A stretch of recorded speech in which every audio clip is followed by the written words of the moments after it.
inziva vakti, nerede aranacak haklının hakkı. Dinlemeliydim vaktinde aklı, seni unutmaya çalışmak da varmış. Maalesef bana bıraktıklarınla teselli avında, demek ki elleri boş dönmekte varmış. Bugünleri görmekte varmış.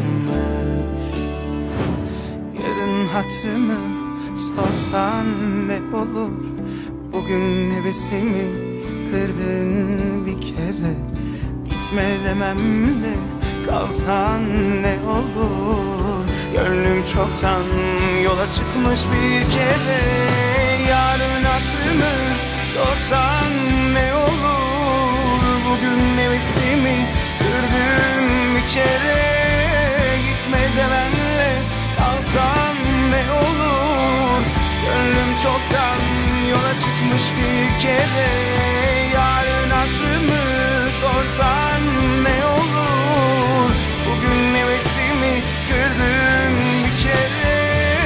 Gitme demenle kalsan ne olur, gönlüm çoktan yola çıkmış bir kere.